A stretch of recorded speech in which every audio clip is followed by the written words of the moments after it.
은혜 받으실 하나님의 말씀은 요한계시록 5장 8절로 14절까지 말씀입니다. 신약 성경 404페이지 전후에 있습니다. 요한계시록 5장 8절로 14절 말씀, 요한계시록 5장 8절로 14절 말씀 한 절씩 교독하시고 마지막 14절 함께 읽도록 하겠습니다. 그 두루마리를 취하심에 네 생물과 24장로들이 그 어린 양 앞에 엎드려 각각 검은고와 향이 가득한 금 대접을 가졌으니 이 향은 성도의 기도들이라. 그들이 새 노래로 불러 이르되 두루마리를 가지시고 그 임봉을 떼기에 합당하시도다. 일찍이 죽임을 당하사 각 족속과 방언과 백성과 나라 가운데서 사람들을 피로 사서 하나님께 드리시고 그들로 우리 하나님 앞에서 나라와 제사장들을 삼으셨으니 그들이 땅에서 왕 노릇 하리로다 하더라. 내가 또 보고 들음에 보좌와 생물들과 장로들을 둘러선 많은 천사의 음성이 있으니 그 수가 만만이요 천천이요 큰 음성으로 이르되 죽임을 당하신 어린 양은 능력과 부와 지혜와 힘과 존귀와 영광과 찬송을 받으시기에 합당하도다 하더라. 내가 또 들으니 하늘 위에서와 땅 위에와 땅 아래와 바다 위에와 또 그 가운데 모든 피조물이 이르되 보좌에 앉으신 이와 어린 양에게 찬송과 존귀와 영광과 권능을 세세토록 돌릴지어다 하니 함께 읽으시겠습니다. 내 생물이 이르되 아멘 하고 장로들은 엎드려 경배하더라. 아멘. 할렐루야. 우리 아버지 하나님은 사랑이십니다. 그 하나님은 여름과 겨울을 사랑하십니다. 또한 그 하나님은 여름과 겨울을 위한 놀라운 계획을 갖고 계십니다. 11월 29일 금요일 새벽 기도를 통해서 다시 한번 저와 여러분이 우리 주님의 풍성한 사랑을 체험하시고 또 우리를 향한 놀라운 계획을 발견하게 되시기를 주 예수 그리스도의 이름으로 축복합니다. 저는 본독한 말씀을 중심으로 특별히 8절에 있는 말씀인데요, 한번 따라 하시기 바랍니다. 검은고와 금대접, 한 번 더요, 찬양과 기도. 오늘 말씀은 어제의 말씀에 이어서 계속해서 24장로와 또 네 생물들과 천군 천사와 나귀선 온 나라 민족이 주님을 찬양하는 내용이 되는데, 이 찬양을 좀 더 확장적으로 말한다면 경배, 예배를 말하죠. 예배에서 가장 중요한 요소 중에 하나가 오늘 말씀드린 찬양과 기도라는 거예요. 그 외에 다른 요소가 있겠지만 핵심적인 게 바로 그분이죠. 그래서 오늘 말씀을 통해서 우리가 핵심으로 깨달을 것은 우리의 삶이 항상 예배자의 태도가 되어야 되겠다, 예배하는 삶이 되어야겠다는 내용이 되겠습니다. 특별히 오늘 8절로 12절까지 보면 그 어린 양을 찬양하는 것과 또 천사들이 찬양하는 것 얘기 나오고, 그 다음에 13절로 14절까지는 온 나라 족속과 백성과 방언이 주님을 찬양하는 찬양이 점점 확대해 나가고 있죠. 지난번에 말씀드렸죠. 4절부터 5절까지 온 네 생물의 찬양, 24장로의 찬양, 네 생물과 24조의 찬양, 조금 전에 나왔죠. 그 다음에 천군 천사의 찬양, 그 다음에 온 나라 민족의 찬양, 점점 찬양이 확대돼가면서 마지막 절정으로 가는 그 인류의 종말에 일어날 일들을 보여주고 있습니다. 먼저 그 어린 양을 찬양하는 네 생물과 24장로의 찬양이 8절로 10절까지 나왔거든요. 두루마리를 취했다. 어제 말을 보면 요한이 어느 누구도 두루마리 떼기 합당자가 없어서 울었는데, 그때 어린 양이 나와서 그 두루마기를 받고 취한다고 말하죠. 두루마기는 인류 역사에 처음부터 마지막에는 말할 수 있고, 구원받은 자들 이름이 있는 거라고 말할 수 있고, 여러 가지 있을 수 있지만 중요한 것은 그것은 어린 양이 취하셨다는 거죠. 보좌에 앉으신 이한테로부터 어린 양이 취하셨다. 그 어린 양은 바로 우리를 위해서 일찍 죽임을 당하신 예수 그리스도. 이 인봉을 했다는 것은 아무도 인봉을 함부로 뗄 수 없다는 거거든요. 고대에는 편지라는 내용을 두루마리에 쓴 다음에 다 끝나면 둥글둥글 만 다음에 그걸 묶고 인봉을 하고 묶습니다. 이거는 뗄 수 있는 자격 있는 사람만이 떼지 않으면 그 죽음까지 당할 수 있는 거거든요. 우리 주님께서 바로 그런 권세와 그 은혜를 받았다는 것을 이야기합니다. 그 어린 양이 두루마리를 취했을 때 네 생물과 24장로들이 어린 양 앞에 엎드려 검과 향이 가득한 금대접을 가졌으니 이 향은 성도의 기도리라. 우리가 검은고 하면 주로 악기를 상징하잖아요. 시편 155 보면은 나팔, 비파, 수금, 소고, 현악기, 뭐 퉁소, 큰 소리 나는 제금, 높은 소리 나는 제금, 이 모든 것은 함께 주님을 찬양하는 것을 상징합니다. 어찌 보면 우리가 악기도 찬양하고 우리의 목소리도 찬양하는 이 주님께 경배를 드리는 모든 것을 상징하는 것이고요. 그다음에 향이 가득한 금대접, 이 모든 것은 다 하나님께 예배할 때 쓰는 도구거든요. 이 금대접 안에 뭐가 들어있냐? 성도의 기도가 들어있다고 그래요. 이 성도의 기도에는 역시 찬양이 있고 감사가 있고, 또 계시록 다른 것을 보면 그 먼저 죽임을 당한 하나의 백성들이 우리를 신원해달라는 내용이 거기 나와요. 그러니까 이 모든 것이 우리의 기도의 내용이 될 수 있다는 것이죠. 사람에게는 말할 수 없는 것도 하나님께는 얼마든지 말씀드릴 수 있습니다. 억울하고 답답하고 섭섭했던 것 하나님께 다 기도로 올려드리시고 주님으로부터 응답의 체험을 받으시는 저와 여러분이 되기를 주님의 이름으로 축복합니다. 근데 그들이 새 노래를 부른다고 그래요. 새 노래, 그러니까 질적으로 다른 노래라는 거죠. 이제까지 불렀던 그런 것보다는 이제 완전히 구원의 완성을 향해서 가면서 하나님께 주신 새로운 찬양으로 하나님께 영광을 돌리는 거예요. 뭐라고 부릅니까? 두루마리를 가지시고 인봉을 띠에게 합당하시도다. 이 합당하단 말이 지금 5장에 4번인가 나와요. 그래서 이걸 합당송이다라고도 불러요. 그래서 합당하시도다, 그분은 당연한 그분밖에 없다는 뜻이죠. 일찍이 죽임을 당하사 각 족속과 방언과 백성과 나라 가운데서 사람들을 피로 사서 하나님께 드리셨다. 그 예수 그리스도의 구원의 사역을 말하고 있죠. 일찍, 우리가 아는 것처럼 33세는 굉장히 젊은 나이 아니에요. 그리고 우리가 계시록에서 볼 때도 오래전부터 이미 죽임을 당하셨죠. 그래서 족속, 방언, 백성과 나라는 간단히 말하면 열방 중에서 온 우주 안에서 하나님께서 사람들을 피로 사셔서 하나님께 드리셨다 그래요. 이 산다는 말 우리가 아는 것처럼 대속한다, 구속한다는 뜻인데, 원어적인 의미는 어떤 노예나 어떤 죄인을 내가 구하기 위해서 합당한 대가를 지불하고 내 거로 가져올 때 그렇게 되는 거죠. 즉 우리는 그 대가가 뭐예요? 뭘로 지불됐어요? 그리스도의 보혈로, 즉 예수 그리스도의 죽음으로 우리가 대속함을 받은 거예요. 그러니까 우리가 정말로 우리 자신을 볼 때는 내 같은 게 뭘 하겠어 하지만 주님의 눈에서부터 정말 소중한 존재인 것이죠. 그래서 종종 그 말하기를 하나님께서 우리를 보실 때는 그냥 보는 게 아니라 바로 색안경을 끼시는데 그리스도의 보혈의 색안경이라는 거예요. 그래서 우리가 죄 없이 취급을 받는 거예요. 죄가 없는 것이 아니라 우리의 죄가 보혈의 사함을 받기 때문에 우리가 안경을 끼는 그 색깔대로 세상이 보이잖아요. 주님이 우리를 보실 때는 그리스도의 보혈의 그 색으로 보신다는 것이죠. 할렐루야. 저와 여러분 모든 죄가 사함받은 줄로 믿으시 바랍니다. 절대 교만하거나 자랑할 수 없어요. 왜? 아직도 우리가 죄악에 살기 때문에. 그러나 하나님 보시기에 우리가 그런 삶을 산다는 것을 기억하시고 의인으로 살아가는 거예요. 그리고 하나님께 들으셨다, 들으심을 받은 거예요. 그러니까 예수 그리스도의 보혈로 구원받은 우리는 이제 더 이상 우리 자신의 목적이나 뜻을 위해 사는 것이 아니라 주의 나라와 의를 구하면서 하나님의 영광에서 살아가는 저와 여러분이 되어야 할 줄로 믿습니다. 그래서 언제나 항상 하나님의 영광, 하나님의 의를 생각하면서 어떤 상황에서든지 예수님이라면 어떻게 하셨을까? 어떻게 하면 하나님께 영광을 돌릴 수 있을까?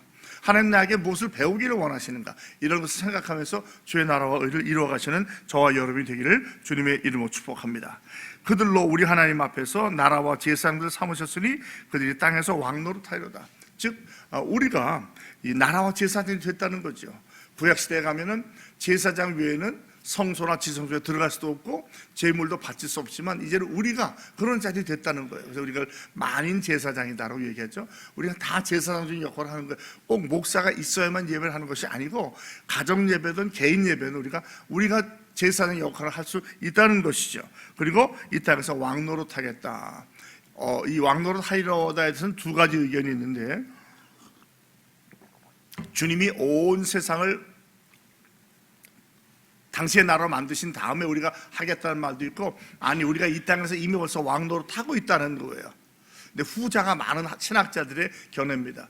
우리가 볼 때는 아니 내가 무슨 왕이야, 아직도 뭐 이 세상 세파에 휘달리고 사는데, 그러나 영적인 의미에서 본다면 우리는 이미 하나님의 자녀가 되었고 왕노릇 하고 있는 줄로 믿습니다. 그래서 우리가 살아갈 때 그냥 노인이나 고아나 하인처럼 사는 것이 아니라 바로 황태자, 왕의 아들처럼 왕처럼 살아야 되는 것이죠. 말하는 것이, 생각하는 것이, 태도가 세상과는 다르고 주의 나라와 의를 구하는 삶이 되어야 한다는 거예요.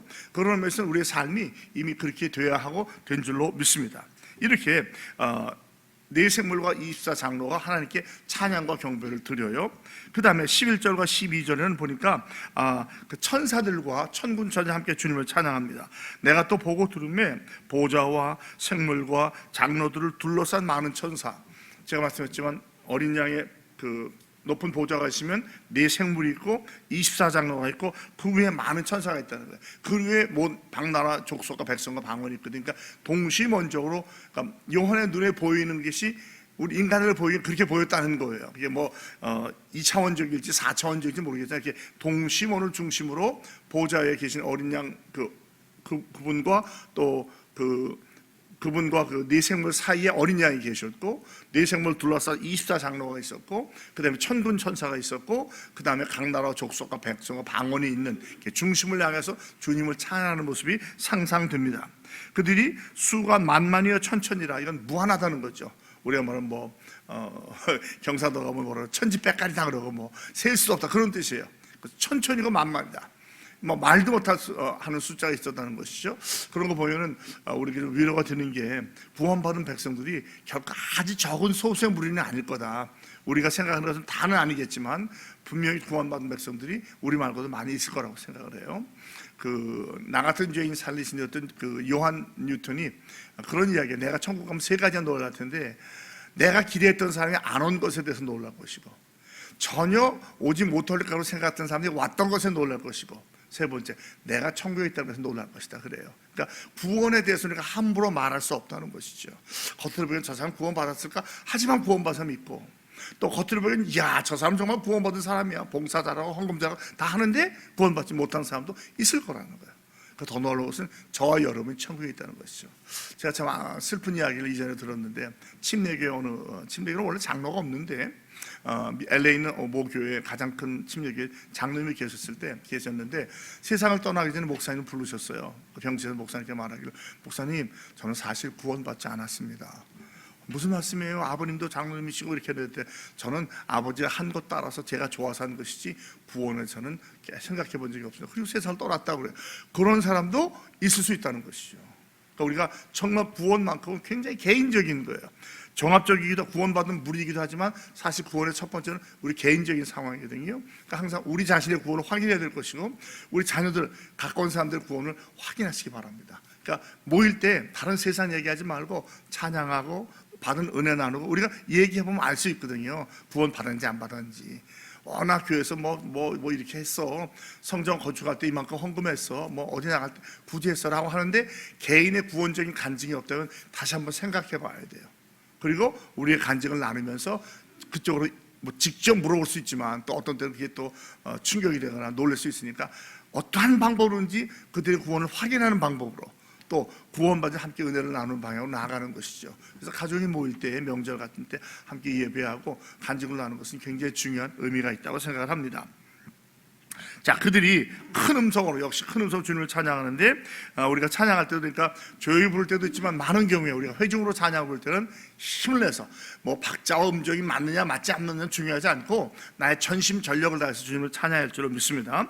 죽임을 당하신 어린 양은 능력과 부와 지혜와 힘과 존귀와 영광과 찬성을 받으시기에 또 합당하다는 합당송을 불러요.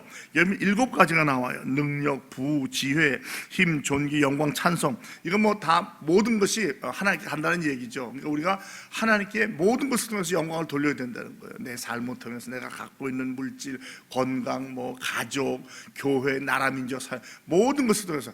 왜냐하면 모든 것이 하나님께로 왔기 때문에, 또 하나님께로 돌아가기 때문입니다. 그래서 우리가 주님의 영광을 취할 것은 아무것도 없어요. 또 하나님께서 기뻐하시지 않는 것이기도 해요. 무엇이든지, 내가 건강이 있든지 명예가 있든지 재물이 있든지, 또 어떤 뭐 자녀를 통해서 은혜를 받든지, 모든 것이 하나님의 은혜라고 말하는 우리의 삶이 되기를 바랍니다. 또 내가 들으니, 이제 13절과 14절에 이제는 정말 하늘 위, 땅 아래, 바다 위, 바다 속, 그러니까 뭐 우주 만물 다 얘기하는 거죠. 일반적으로는 땅 위, 하늘 위, 땅 위, 땅 아래만 얘기하는데 여기는 바다까지 얘기를 해요. 그러니까 만물이 속하지 않은 것이 없는, 즉 모든 하나님의 것인데, 그 가운데 있는 모든 피조물이 또 찬양을 합니다. 보좌에 앉으시니와 어린 양에게 찬송과 존귀와 영광과 능력을 세세토록 돌릴지어다. 이거 영광성이거든요. 우리 복음서가 있잖아요. 보좌에 계시니와 어린 양께 찬송과 존귀와 영광과 능력을 세세토록 돌릴지어다. 이것이 저와 여러분의 항상 찬양이 되어야 할 줄로 믿습니다. 그래서 항상 영광송, 하나님께 영광을 돌리고 또 합당송을 돌리고 또 주님께 그 송영을 부르는 그러한 어떤 예배의 찬양, 또 예배 전에 찬양할 때도 보면 마치 성소로 가는 찬양처럼 크고 힘차게 찬양을 부르면서 점점 지성소까지 들어가는, 그래서 주님을 만나는 임재를 체험하는 찬양, 찬양 사역자들 이제 그런 찬양의 순서를 많이 배워요. 그래서 처음에는 다 마음을 모아서 힘차게 주님을 찬양하다가 조금씩 주님 계신 보좌 앞으로 나아가서 결국은 하나님과 나만이 앉아서 사람 아무리 많아도 주님을 바라보며 영광을 돌리는 그런 찬양을 돌리게 배우게 됩니다. 그런 찬양을 돌리죠. 그리고 14절에 보면 내 생물은 아멘, 장로들은 경배하다. 이게 뭐냐면 바로 아까 나왔던 검은고와 금대접과 마찬가지. 금대접은 기도고, 그다음에 그 검은고는 찬양 아니야. 아멘과 그 경배, 예배가 같이 가는 거예요. 그러니까 우리의 삶 자체가 예배의 삶, 경배의 삶, 주님을 찬양하는 삶이 되어야 하는 줄로 믿습니다. 자, 여기서 우리가 몇 가지 깨달은데, 예배할 때 우리의 태도가 어떻게 되겠는가? 찬양할 때는 전심전력으로 찬양을 해야 된다. 또 다른 것 바라보지 말고 보좌에 계신 어린 양, 그 주님께 합당하면서 찬양이죠. 때때로 찬양이 잘못 전달이 되면 어떤 기교나 또는 음성이나 자신을 나타내는 찬양이 될 수 있어요. 그건 아닙니다. 우리가 그 사람의 마음의 태도를 모르기 때문에 알 수는 없지만 때때로 그런 모습이 보일 때가 있으면 우리가 실망하게 돼요. 그건 아니거든요. 오직 하나님께만 영광을 돌리는 거예요. 그러니까 여러 가지 찬양이 있을 수 있지만 특별히 예배에 대해서만큼은 주님을 찬양, 뭐 간증송이나 전도송은 그럴 때, 전도 집회를 한다든지 할 때는 그걸 부를 수 있지만 적어도 우리가 예배로 나온다면 그런 것보다는 뭐 예배 전에 그런 찬양을 부르면서 주님께 나아갈 수 있지만 결국에 포커스는 주님이죠. 주님께 집중하고 주님께 영광을 돌리는 찬양을 돌려야겠다라는 생각을 합니다. 또 목소리가 다 큰 게 찬양만은 아니에요. 중요한 것은 중심의 문제이니까 내가 중심이 주님을 향해 있는가, 또 하나님께 영광을 돌리기 위해서 찬양하고 있는가가 중요하다고 생각이 듭니다. 그리고 함께 찬양하는 거예요. 함께 모여서 찬양하는 것이죠. 그러면 이 찬양을 통해서 제가 말씀했지만 계시록에서 핵심적인 두 가지 요소가 있다면 예수님과 교회예요. 그러니까 여기서 예수님은 죽임을 당하신 어린 양으로 나타나고 그 두루마리의 인복을 떼기에 합당하신 분이고요. 결국에는 그 일곱 영 성령을 가지고 이제 내일부터 보겠지만 이제 그 하나의 심판이 나오죠. 그죠? 뭐 일곱 대접, 일곱 인봉, 또 뭐죠? 세 가지의 커다란 심판이 나오는데 그것을 하실 수 있는 분은 오직 예수 그리스도밖에 없다라고 하는 것을 깨닫는 거죠. 예수님이 만유의 주요 우리의 구세주가 된다는 것입니다. 그다음에 교회는 어떤 것이냐? 교회는 바로 그 보혈의 공로로 택함을 받은, 씻김을 당한 저와 여러분들, 우리가 그 교회입니다. 예배당이 중요한 것이 아니라 우리가 중요한 거예요. 가정이 작은 단위가 교회가 되어서 항상 예배하고 주님을 경배하며 나아가야 될 것입니다. 이 예수는 어떻게 나타나는가? 세 가지를 볼 수 있겠는데, 먼저는 예수님은 교회의 설립자이시고 주인이라는 거죠. 교회의 주인은 사람이 아니에요. 주님입니다. 당회도 아니고 목회자도 아니고 돈 많은 사람도 아니고 봉사 많이 하는 사람도 아니에요. 오직 주님이 교회의 머리가 되시고 주인이라는 것을 항상 기억하시고 언제나 주의 나라와 의를 구하며 살아가시는 저와 여러분이 되기를 주님의 이름으로 축복합니다. 두 번째는 우리를 구속하신 분, 대속해 주신 분이에요. 구원은 온 천하에 구원받을 만한 이름은 예수님밖에 없어요. 그래서 모든 것은 그리스도를 통해서 그리스도의 보혈의 공로로 구원받습니다. 그래서 그분이 칠중 찬양을 받으시고 합당하신 분이에요. 그런 찬양을 우리는 절대로 받으면 안 돼요. 우리가 아는 것처럼 바울도 마찬가지고 주의 영광을 가로채지 않기 위해서 옷을 째면서 아니다, 모든 영광을 주님께 돌려야 된다, 그런 이야기를 합니다. 특별히 직분을 받은 자들, 우리 목회자들이나 장로들이 깜빡하면 실수할 수 있어요. 내가 뭐 한 것처럼 이건 내가 한 거 아니에요. 하나님이 쓰시는 거예요. 그저 우리는 무익한 종인데 쓰임 받으시면 감사할 수밖에 없는 것을 기억하시며 모든 영광을 주님께 돌리시기 바랍니다. 그 다음에 세 번째, 찬양을 받으시 합당한 분은 주님밖에 없어요. 물론 우리가 사람들, 목사님 정말 수고하셨어요, 장로님 정말 잘하셨습니다 하지만 결국은 그 뒤에는 하나님입니다. 하나님. 그래서 우리가 혹시라도 그런 칭찬을 받을 때 할렐루야, 하나님께 영광을 돌리는 것이죠. 할렐루야, 하나님께 영광을 돌립니다. 주님을 찬양합니다. 주님이 하셨습니다. 주님의 은혜입니다. 라고 해서 주의 영광을 가로채지 않는, 항상 하나님께 영광을 돌리시는 저와 여러분이 되길 바랍니다. 오늘도 날씨가 많이 추워졌어요. 벌써 영하 3도라고 하는데 체감온도는 훨씬 더 춥다고 합니다. 또 오늘 하루 살아가면서 언제 어디서 누굴 만나면 어떤 일을 하게 될지 모르지만 항상 이 세 가지 잊지 마시고, 우리의 사명은 찬양과 경배, 예배자의 삶이다. 모든 것은 주님께 집중하고, 예수님이라면 어떻게 하겠을까? 주님이 이런 상황에서 내가 어떠한 언어와 태도와 행동을 하기를 원하실까를 기억해 보면서 항상 하나님께 영광을 돌리며 주님께 쓰임 받으시는 저와 여러분이 다 되시기를 주 예수 그리스도의 이름으로 축복합니다. 아버지 하나님, 감사합니다. 정말 아무 쓸모 없었고 아무것도 할 수 없던 저희를 그리스도의 보혈의 공로로 구속해 주시고 하나님의 자녀 삼아 주시고, 또 인천중앙교를 통해서 형제와 자매가 되게 하시며, 또한 새벽기도를 통해서 요한계시를 공부하면서 많은 깨달음과 은혜를 받게 하시니 고맙습니다. 예수 그리스도의 보혈의 공로로 우리가 구원받게 하시고 자녀 되게 하심을 감사하고, 우리가 항상 또한 이것을 통해서 하나님의 영광을 위해서 예배자의 삶을 살아야 함을 깨닫게 해주시니 고맙습니다. 교회를 세워주시고 교회의 머리가 되시며 우리를 구속해 주시고 우리를 통해서 영광을 받으시기 기뻐하시는 주님, 우리의 삶이 날마다 순간마다 이러한 삶이 되게 하여 주시옵소서. 항상 겨울이 되어도 움츠러들지 않게 하시고 입술에 찬양과 감사가 끊이지 않는 삶, 그래서 많은 사람에게 그리스도 향기를 바라는 우리 인천중앙의 모든 성도들, 새벽기도 용사들이 다 되게 하여 주시옵소서. 예수 그리스도의 이름으로 감사하며 간절히 축복하며 기도합니다. 아멘.